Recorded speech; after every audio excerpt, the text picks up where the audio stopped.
예, 안녕하세요. 울산대학교 사회복지학과의 조은수라고 합니다. 반갑습니다. 예, 아까 오프닝에서도 잠깐 소개를 해주셨는데요. 제가 오늘 여기 참석하신 분들 중에 제일 멀리에서 제일 오랫동안 시간을 투자해서 이 자리에 온 것 같습니다. 집에서 나와서 한 24시간 만에 인천공항에 도착을 했거든요.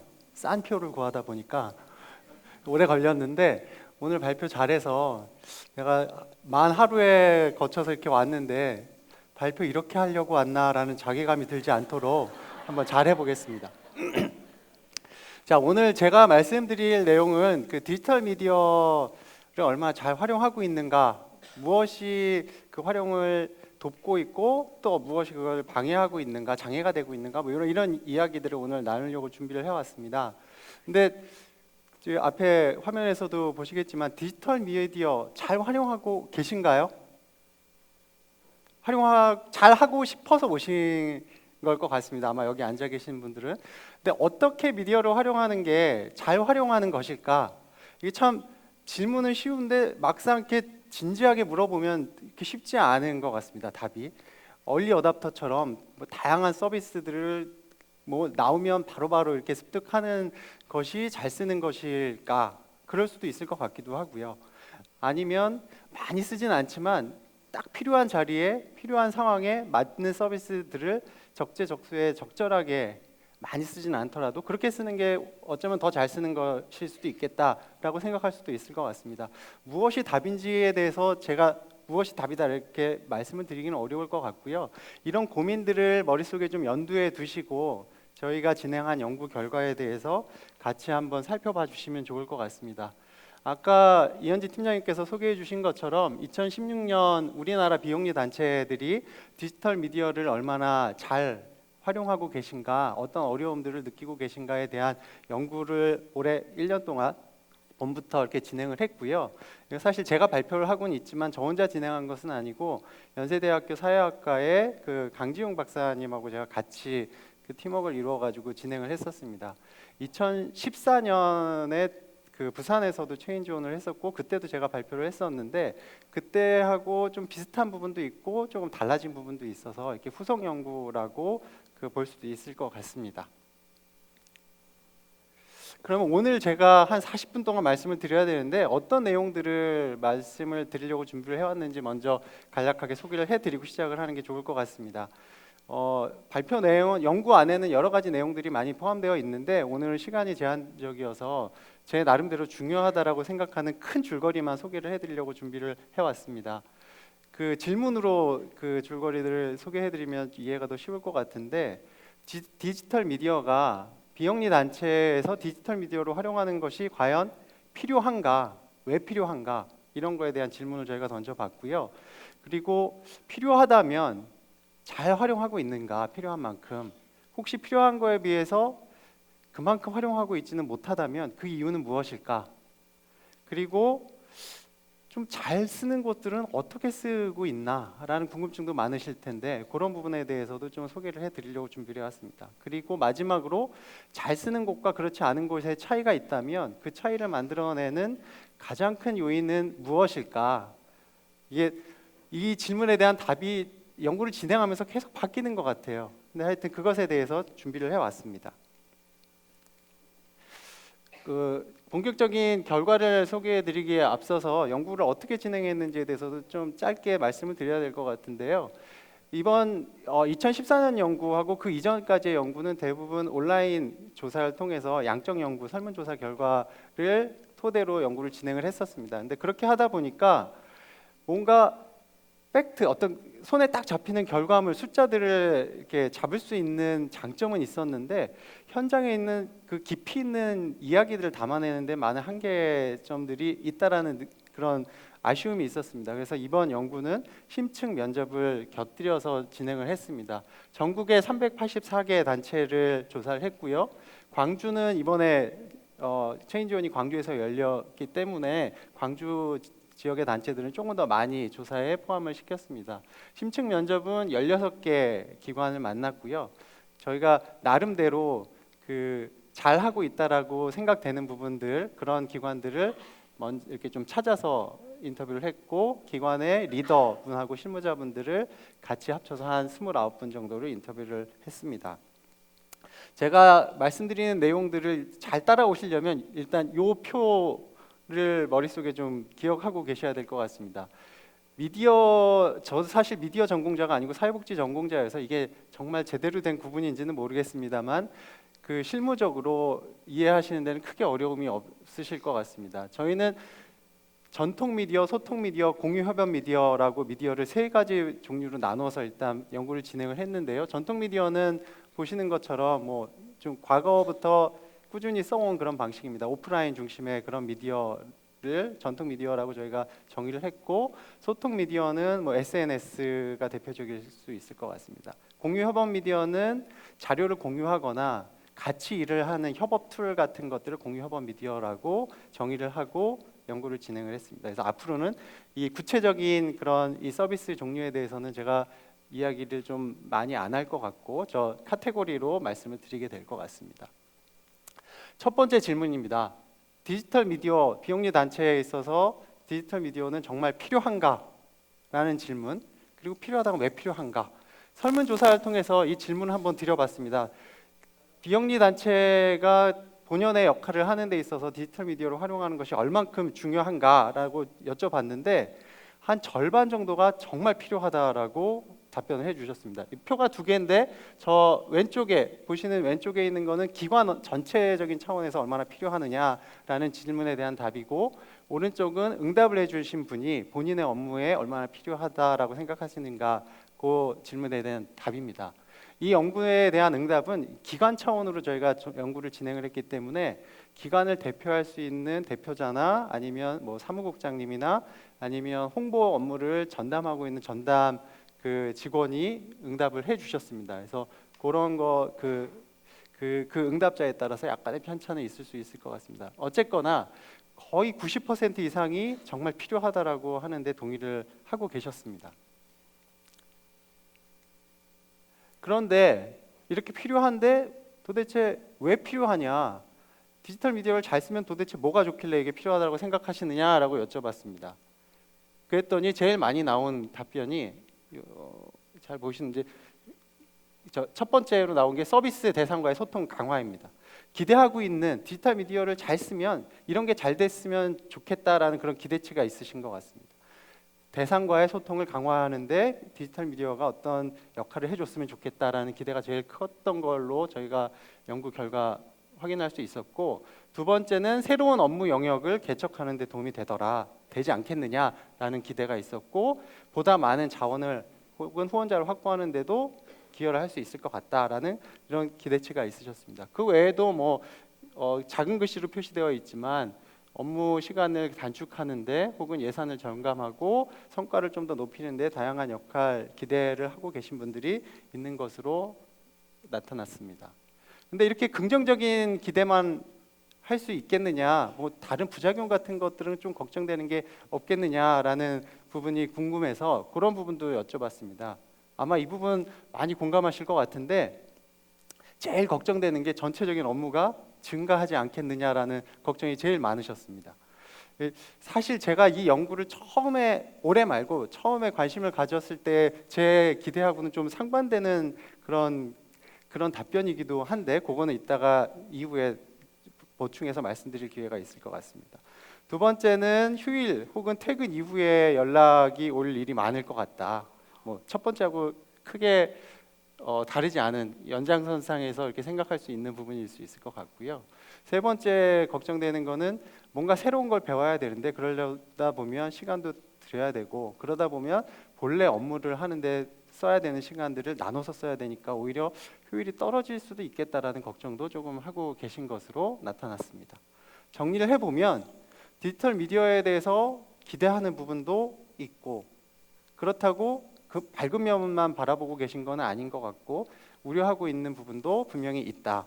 하지만 전체적으로 디지털 미디어 활용은 가야 되는 곳이다. 우리 이거 무시하고 갈 수는 없다라는 공감대는 폭넓게 존재하고 있는 것을 확인할 수 있었습니다. 그러면 이렇게 필요하다라는 것에 대해서는 아주 폭넓은 공감을 하고 계셨는데 이제 아픈 질문입니다. 그래서 잘 쓰고 계시느냐라는 거죠. 미디어를 각 기관별로, 비영리 단체별로 어떤 미디어들을 어떻게 쓰고 계시는지를 조사를 해봤습니다. 2014년 조사에서는 이렇게 미디어를 유형을 다 구분하지 않고 이렇게 카테고리별로 저희가 조사를 했었는데, 이번에는 좀 다 나눠가지고 한번 진행을 해봤습니다. 기관 계정을 갖고 있는 것에서 제일 많이 갖고 계신 게 홈페이지였습니다. 그럼 뭐 그럴 수밖에 없을 것 같다는 생각이 들고요. 그 다음으로 많이 갖고 계신 게 페이스북, 그 다음에 카페, 이런 순으로 나타났습니다. 응답자 개인적으로 쓰고 있는 미디어 종류를 살펴보면 카카오톡, 페이스북, 네이버 밴드 뭐 이런 순으로 나타났습니다. 이 결과를 통해서도 페이스북이 예전에 비해서 이제 되게 대중적으로 자리를 잡아가고 있구나라는 것을 확인할 수 있었습니다. 하여튼 이러한 것들을 통해서 소통을 강화하려고 하는 활동들을 열심히 하고 계신 것 같습니다. 그런데 공유 협업 미디어라고 하는 부분도 저희가 따로 구분해서 여쭤봤는데, 공유 협업 미디어에 대한 활용도는 그렇게 높지 않았습니다. 지금 여기 화면에 보시는 숫자들이 의미하는 바는 이러한 계정을 갖고 계시느냐, 그래서 100 중에 몇 %가 갖고 있다라고 응답했느냐라는 숫자입니다. 앞쪽에서는 50% 넘는 것도 있고, 뭐 50% 거의 거의 50%에 이르는 그런 계정을 갖고 있는 그런 것들이 있었는데, 공유협업 미디어 같은 경우에는 10%를 넘는 거여서 찾아볼 수 없었습니다. 아마 여기에 있는 얘네들이 다 뭔가라는 게 지금 막 궁금해지기 시작하는 분도 몇 분은 이 안에 계실 수도 있을 것 같다는 생각도 듭니다. 하여튼 이런 상황이다라는 것 정도를 말씀드릴 수 있을 것 같습니다.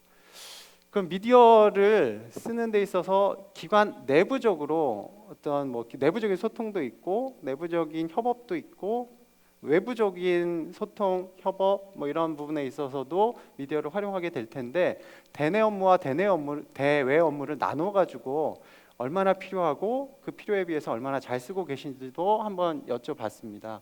전통 미디어에 대한 그 필요성을 제일 높게 공감하고 계신 것으로 조사가 됐고, 그 필요한 것만큼 실제로도 잘 쓰고 있다라고 응답을 해주신 것을 확인할 수 있었습니다. 대내 대외 마찬가지입니다. 근데 소통 미디어 같은 경우나 공유 협업 미디어 같은 경우는 필요하다라고 생각하는 거에 비해서 실제 쓰고 있는 부분에 있어서는 좀 미진하다라고 생각을 하시는 것 같습니다. 특히 공유 협업 미디어 같은 경우는 그 차이가 많이 크게 나타났고, 소통 미디어 같은 경우는 전통 미디어하고 필요하다라고 생각하는 부분은 거의 비슷한 수준으로 필요하다고 보지만, 잘 쓰고 있다라는 데 있어서의 자신감은 좀 상대적으로 많이 부족한 것으로 나타났습니다. 요약을 해보자면, 전통 미디어에 대한 의존도가 상당히 높은 것이 우리나라 비영리 조직의 현실이다. 그리고 디지털 미디어와 관련해서는 협업 미디어와 소통 미디어로 구분해 보자면, 협업 미디어보다는 소통 미디어에 대한 관심이 더 많다.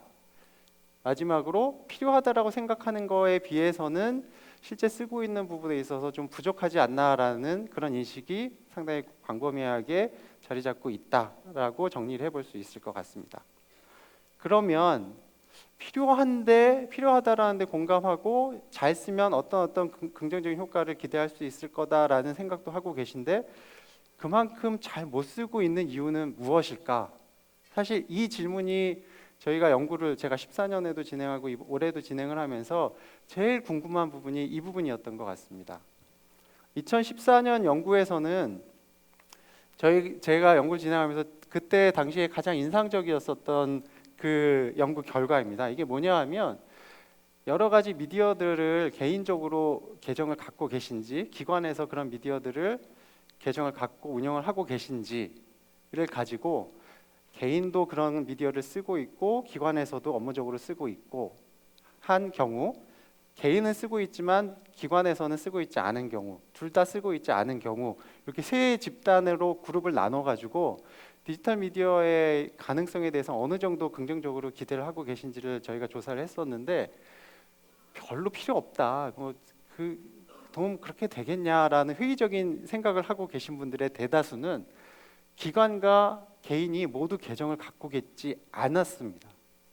이건 무슨 얘기냐 하면, 저희가 이해하기로는 어떻게 쓰는지 잘 모르는데 필요 없다라고 확신을 상당히 하고 계신 것 같다라는 느낌을 그 당시에 받았었습니다. 그래서 그 당시에 저희가 잠정적으로 결론 내리기로 이렇게 미디어를 잘 쓰고 있지 못한 이유 중에 되게 중요한 이유는 몰라서일 것 같다라는 것이었습니다. 근데 올해 연구를 진행하면서 정말 그런가라고 해서 이제 심층 면접을 통해서 현장 분들을 만나서 이야기를 많이 나눠봤는데 그렇지 않을 수도 있겠다, 다른 가능성들도 있을 수 있겠다라는 생각을 하게 됐습니다. 그래서 그러면 무엇 때문에 잘 못 쓰고 있을까? 만약에 어떤 기관이 필요하다고 생각하는 거에 비해서 잘 못 쓰고 있다면, 혹은 필요하다라는 것에 대한 가치를 그렇게 높게 평가하고 있지 않다면 그 이유는 뭘까? 아마 이 두 가지로 정리할 수 있지 않을까라고 저희는 잠정적으로 이 가설을 한번 세워봤습니다. 어떤 내용이냐 하면 디지털 미디어를 활용했을 때 실제 그 변화가 그렇게 일어날 수 있을까라는 부분과 관련해서 기대하는 효과들이 현장에 주는 어떤 압박, 그런 동력, 그런 것들이 과연 얼마나 큰가라는 것입니다. 이 뒤에 흐릿하게 나오는 것을 보시면 지금 가려져서 잘 안 보이긴 하는데 디지털 미디어를 잘 활용하면 뭐 소통도 잘할 수 있고 자원도 많이 확보할 수 있고 업무 효율성도 높아지고 뭐 이런 것들에 대한 기대가 있다라는 응답을 아까 소개해 드렸었는데 실제로 비영리 조직이 그러한 것들이 그렇게 필요하지 않을 수도 있다라는 거죠. 협업이 그렇게 필요하지 않을 수도 있고 소통이 필요하지 않을 수도 있다.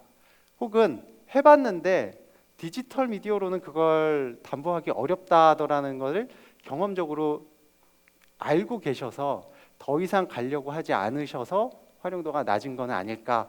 요 두 가지 가설을 가지고 이제 각각의 그 기대 효과들을 한번 이렇게 맞춰서 이야기를 풀어 보려고 합니다.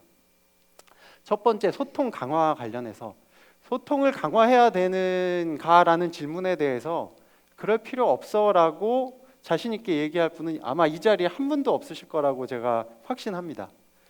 분명히 서비스를 제공하려고 하는 대상 혹은 지역사회와의 소통은 매우 중요하다라는 것에 대해서 그 누구도 반론을 제기하시지 않을 거라는 확신은 제가 갖고 있는데 정말 중요하냐는 거죠.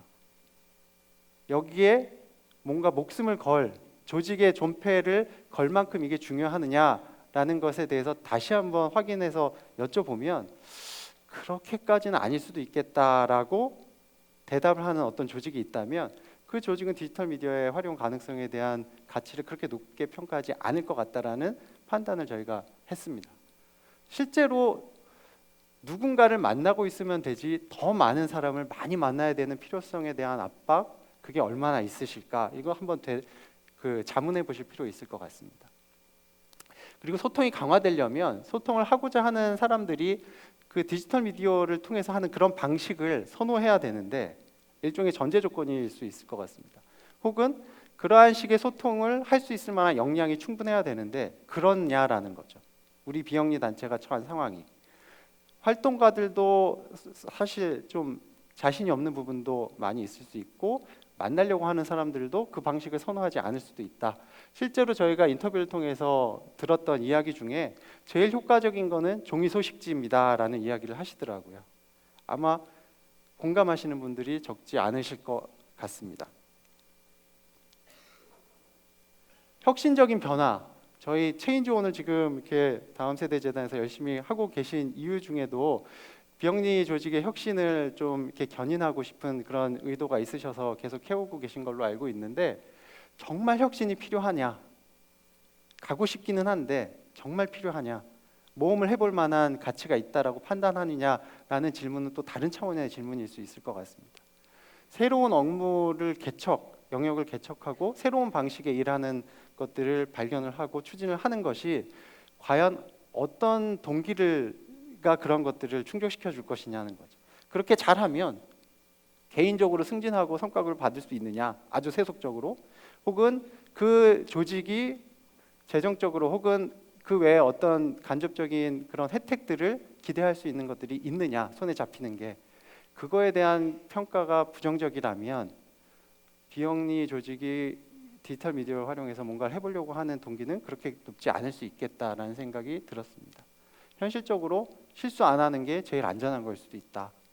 공무원들이 제일 많이 얘기하는 거일 수 있는데 어쩌면 비영리 조직의 현실도 비슷할지도 모르겠다라는 그런 의문이 들었습니다. 자원 확보에는 얼마나 도움이 될까? 자원 확보에 디지털 미디어가 긍정적으로 기여를 하기 위해서는 기본적으로 제가 판단하건대 자원을 불특정 다수에게 받을 수 있어야 됩니다. 그거를 목적해야 됩니다. 그러지 않으면 굳이 디지털 미디어를 활용하지 않고 오프라인 중심의 전통적인 방법을 통해서도 얼마든지 자원을 확보할 수 있는데 현장의 실무자 선생님들이 이야기하신 거로는 온라인을 통한 시도가 실제로 무언가를 갖다 주는 경험을 많이 하지는 못했다. 그래도 뭔가 좀 해봐야 되지 않을까 싶어서 하고는 있지만 손에 잡히는 건 그렇게 많지는 않은 것 같다라는 이야기를 많이 해주셨습니다. 그래서 그러한 것들을 이미 이렇게 겪은 그러한 조직에서는 이 부분에 대한 활용성도 그렇게 높게 평가하기는 어렵겠구나라는 생각을 해봤습니다. 여기서 제3의 방법으로 그 이미 확보된 어떤 관계망, 그 네트워크 안에 사람들에게 자원을 확보할 때 디지털 미디어를 활용하게 된다면 아마 좀 더 쉽고 빠르게 자원을 확보할 수는 있을 것 같습니다. 그런 부분의 가능성을 보면 디지털 미디어를 이런 식으로 활용을 해야 되겠구나라는 그런 대안들이 좀 떠오르실 수 있을 것 같은데 그거에 대해서 이제 얼마만큼 가치 부여를 할 것이냐는 이제 또 다른 질문일 것 같습니다. 그 다음은 이제 네트워킹인데요. 이 네트워킹이 참 강조는 많이 하는데 잘 되고 있느냐는 부분에 있어서는 참 의문점이 많은 부분이 네트워킹인 것 같습니다.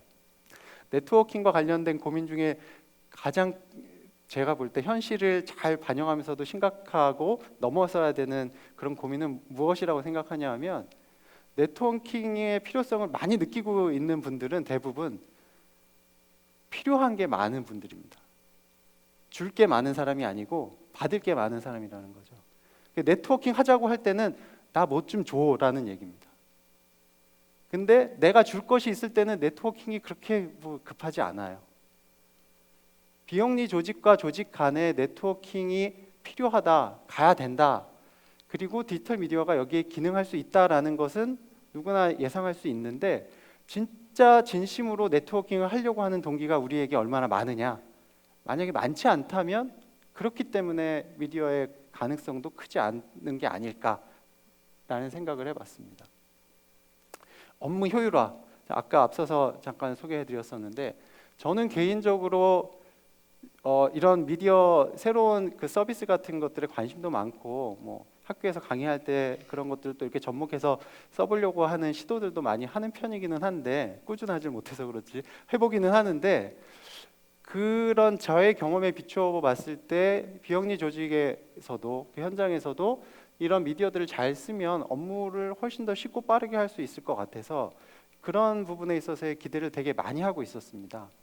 그랬는데 이 부분에 대한 응답은 사실 그렇게 높지 않았고 오히려 일이 늘어날 것 같다라는 우려가 더 컸던 것이 되게 인상에 남았었는데 이 부분과 관련해서 이 디지털 미디어를 이용해서 일을 좀 줄여봐야겠다라는 동기들이 이렇게 커지려면 실제로 그게 일을 줄이는 데 기여를 해야 됩니다. 근데 우리의 현실을 되돌아보면 일이 줄기보다는 아마 줄어든 시간만큼의 새로운 일이 추가되는 게 현실에 더 가까운 모습이지 않을까.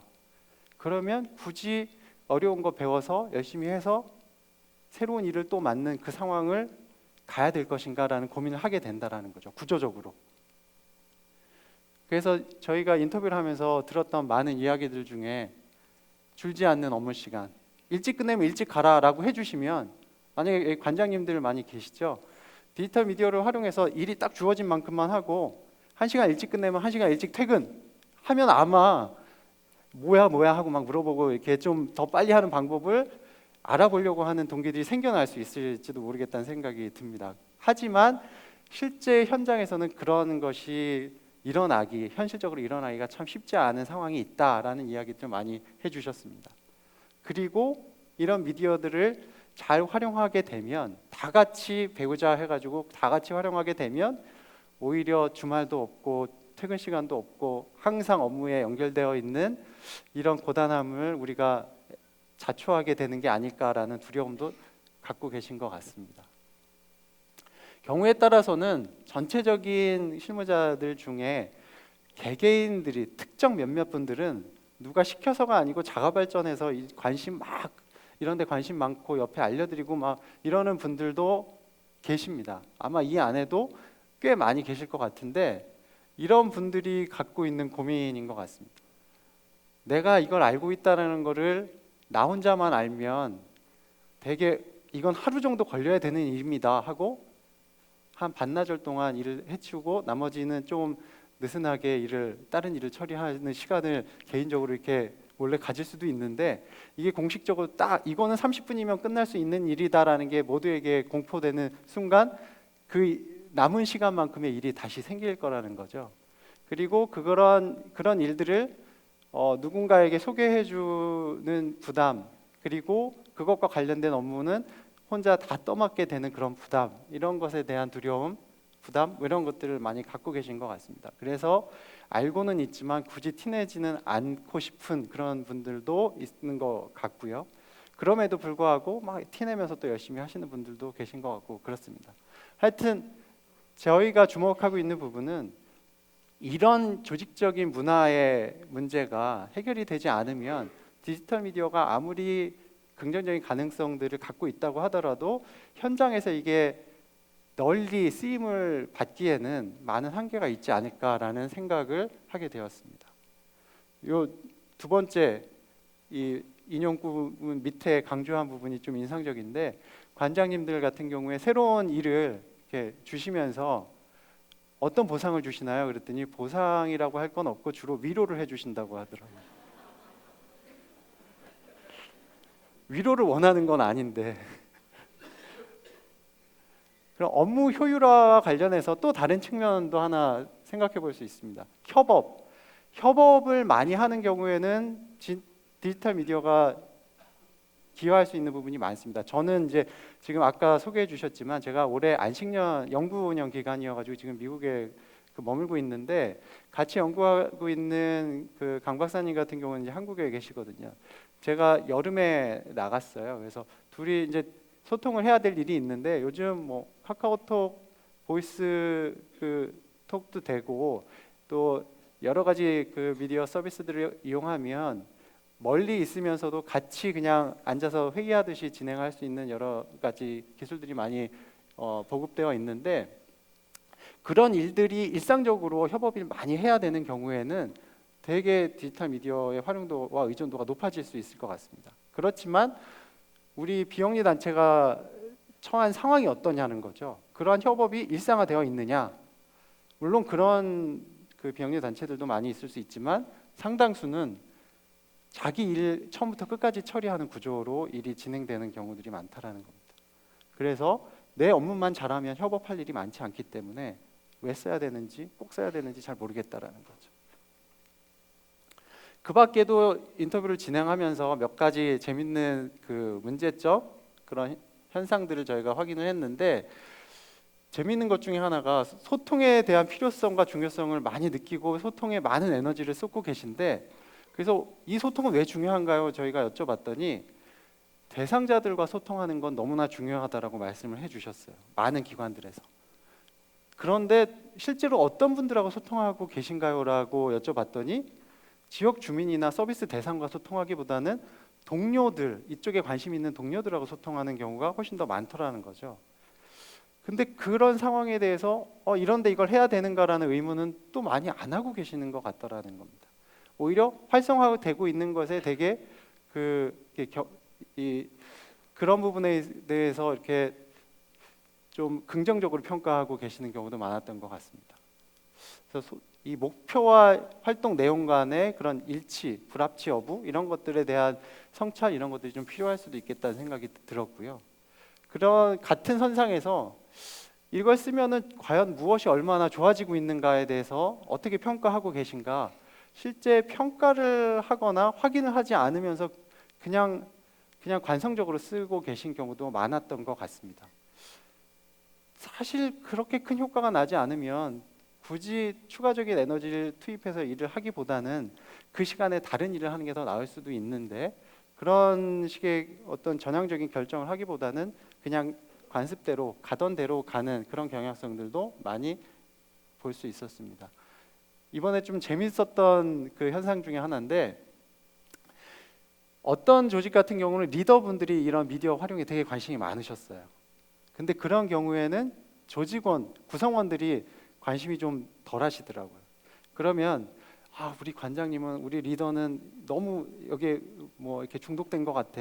그래서 정말 소극적으로 임하는데 아예 무시하기에는 또 부담이 돼서 따라는 가는데 되게 소극적인 태도를 보이는 경우도 있었고, 관장님이나 리더가 그런 관심이 많지 않은데 실무자 중에 그쪽에 관심이 많으신 분들이 열심히 하는 경우에는 어떤 문제가 있냐면, 혼자 열심히 하면 주변 분들에게도 이렇게 눈치를 좀 받으시고, 리더에게도 이렇게 예쁨보다는 뭐 하는 건지 잘 모르겠는데 한다니까 그냥 내버려 두는 이런 상황도 되게 많았던 것 같습니다.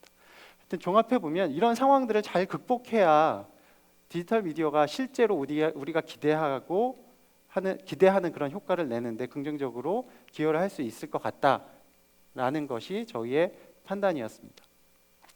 그럼 지금까지 되게 우울하고 부정적이고 문제 상황에 대한 이야기만 잔뜩 해드렸는데, 그러면 다 이렇게 못 쓰느냐? 그렇진 않았습니다. 잘 쓰고 있는 그런 단체들도 많이 있었는데, 몇몇 기관들에서는 업무에 최적화된 어떤 툴들을 쓸 필요가 있지 않을까라는 고민들을 하고 계셨습니다. 제 잔디라는 서비스 혹시 알고 계시는 분들도 계신지 모르겠는데, 하나의 사례입니다. 뭐 이게 아니고 다른 서비스도 비슷한 것들이 많이 있는데, 메신저, 이메일, 자료 공유, 모임 관리 이런 것들이 다 이렇게 분리돼서 운영이 되다 보니까 너무 정리가 안 되는 것 같아서 이런 것들을 적극적으로 도입해서 쓰는 기관들도 있었고, 홍보 업무를 하나의 추가적인 업무가 아니고 그냥 전문화된 하나의 업무 영역으로 정의를 내리고 업무 분장을 한 그런 비영리 조직도 있었습니다.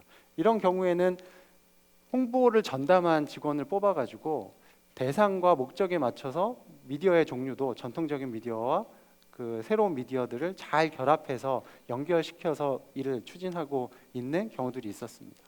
근데 그렇지 않은 경우에 대부분은 추가적으로 하다 보니까 우선순위에 밀려서 다른 업무에 이렇게 좀 치이는 경우들이 많았던 것 같습니다.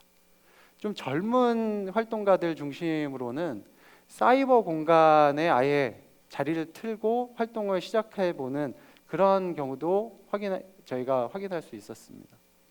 기존의 대부분의 비영리 조직은 일단 오프라인의 어떤 그 공간을 마련해두고 미디어는 그것의 부가적인 방식으로 활용을 하고 있었는데, 요즘에 새롭게 시도되고 있는 그런 활동들에서는 오프라인 공간은 정말 조그만 사무실 하나 정도, 그리고 오프라인에서 모든 것들을 진행을 하는 그런 단체들도 적지 않았습니다. 이런 경우에는 활동의 바운더리도 특정 지역에 국한되지 않고 전국을 대상으로 활동을 벌이면서 아주 주목할 만한 그런 성과들을 내고 있는 것도 확인할 수 있었습니다.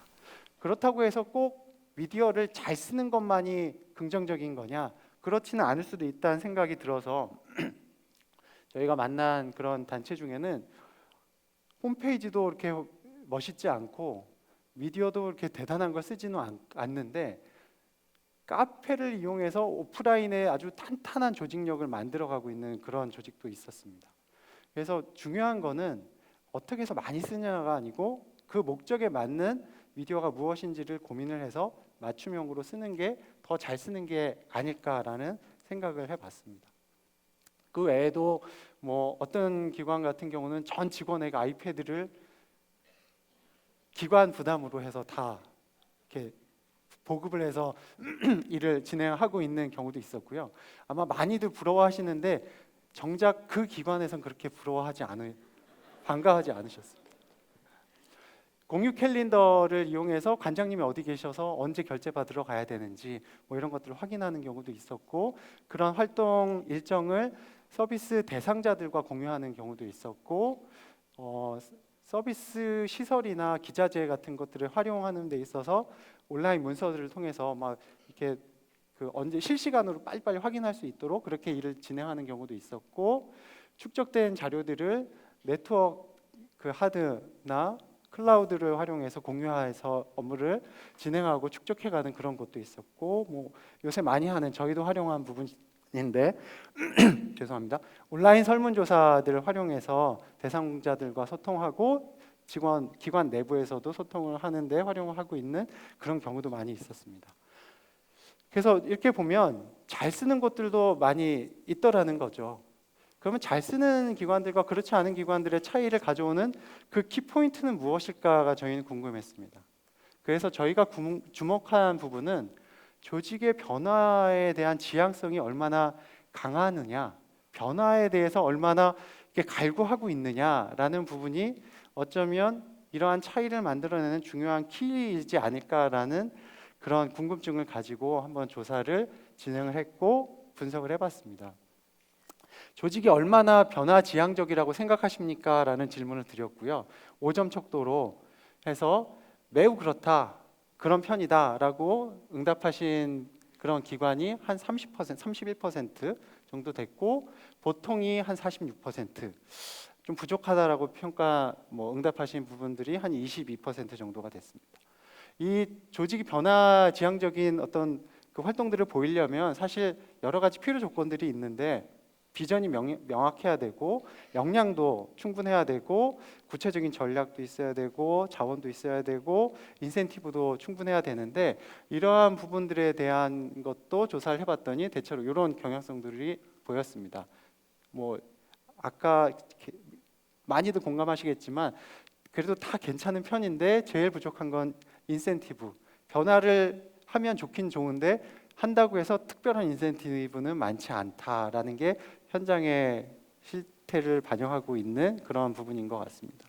하여튼 변화 지향적인 그 성향을 세 그룹으로 나눠서 미디어 활용 정도가 어떤지를 한번 살펴봤습니다. 전통 미디어, 소통 미디어, 공유협업 미디어에 대한 활용도와 필요성에 대한 공감 정도를 살펴봤는데 재밌는 것은 어떻게 생각하면 변화지향적이고 젊고 새로운 시도를 많이 하면 전통적인 미디어를 많이 활용하지 않을 것 같다라고 생각할 수도 있는데 그렇지 않더라는 겁니다. 변화지향적인 조직은 미디어의 종류를 상관하지 않고 다 필요하다고 생각하고 있고 다 열심히 쓰려고 하고 있는데 변화지향적이지 않은 조직은 다 뭐 그냥 그렇게 필요하지 않고 그냥 적당히 쓰고 계시더라라는 거죠. 그래서 저희가 얻은 결론은 제일 중요한 건 변화 지향성인 것 같다. 조직이 변화 지향적일수록 더 새로운 시도들을 많이 하고 새로운 사업들도 도전을 하고 하는 것 같다라는 겁니다. 전체적으로 지금 시간이 많이 돼서 이제 요약을 해보면 죄송합니다. 전체적으로 요약을 해보면 디지털 미디어뿐만 아니라 조직이 뭔가 새로운 시도를 하기까지 그 변화 과정들을 이렇게 쭉 살펴보면 이렇게 도식화해 볼 수 있을 것 같습니다. 처음에는 잘 모르고 계획도 없다가 좀 괜찮은 것 같네라는 걸 어디서 보게 되면 심사숙고하고 한번 써보자라고 계획을 하게 됩니다. 그리고 실제로 실행을 하게 되는데 계속해서 쓰게 되는 조직과 그렇지 않은 조직이 갈리는 거는 이 한번 시도를 했을 때의 경험이 긍정적인 경험이 많은 조직은 좀 더 새로운 것들을 많이 시도를 하는 것 같고요. 그 경험이 그렇게 긍정적이지 않았던 조직에서는 좀 부정적으로 다른 전통적인 방법으로 회귀하거나 새로운 시도에 대해서 좀 회의적인 시각을 갖는 그런 결론을 내리고 있는 것을 확인할 수 있었습니다. 오늘 체인지원의 주제가 비영리의 생존 전략인데 그렇다면 지금까지 연구 결과들을 쭉 소개를 해드렸는데 비영리의 생존 전략은 그러면 무엇이어야 될까? 가능한 많이 써야 될까? 아니면 필요한 만큼만 적절하게 써야 될까? 저도 여기에 대한 답은 없습니다. 개인적으로는 많이 쓰면 좋을 것 같습니다. 근데 제가 소개해드린 것처럼 처한 현실이 많이 쓰기에 이렇게 녹록치만은 않다. 근데 제가 궁금한 점은 그러면 필요한 만큼만 쓰거나 과감하게 우리는 이건 아니야 라고 자신할 수 있는 게 오히려 필요할 수 있을 것 같은데 쓰기 어렵다라는 거에 대해서 다 알고 있는데 써야 될 것 같은 부담은 여전히 느끼고 계시다는 거죠. 그 부분의 갭이 상당히 크기 때문에 필요성 대비 항상 못하고 있다라는 인식을 갖고 계신 것 같아요. 제가 아까 그 모범 사례 소개해드린 그 카페를 주로 활용하는 조직에서는 확고한 신념을 갖고 계시는 느낌을 받았어요. 앞서 나가는 미디어를 쓰는 게 꼭 좋은 건 아니다. 필요하지 않으면 그런 확신을 갖는 게 오히려 더 필요하지 않을까. 그런데 그럼에도 불구하고 제가 말씀드리고 싶은 부분은 인생은 속도가 아니고 방향이듯이 어느 방향으로 나갈까, 우리 조직이 가야 될 방향이 무엇일까, 이 부분에 대한 고민이 필요하겠다라는 생각이 들고, 그럼에도 불구하고 좀 더 많이 썼으면 좋겠다라는 개인적인 그런 바람은 있는데, 그 이유는 비영리가 도대체 왜 존재하냐라는 겁니다.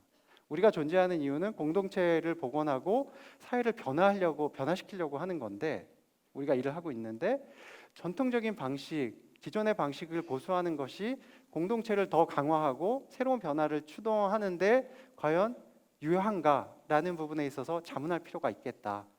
그리고 이 부분에 있어서 반성할 부분이 있다라면 새로운 그런 가능성의 문을 열어놓는 시도들을 해봐야 되지 않겠냐라는 생각이 듭니다.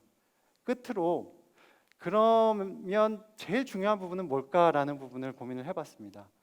여러 가지 장애 요인, 구조적인 제약 요인들이 많은 상황에서 비영리의 조직 그리고 그 활동가들이 뭔가 새로운 시도를 적극적으로 하려면 가장 중요한 것은 결국은 리더십이지 않을까.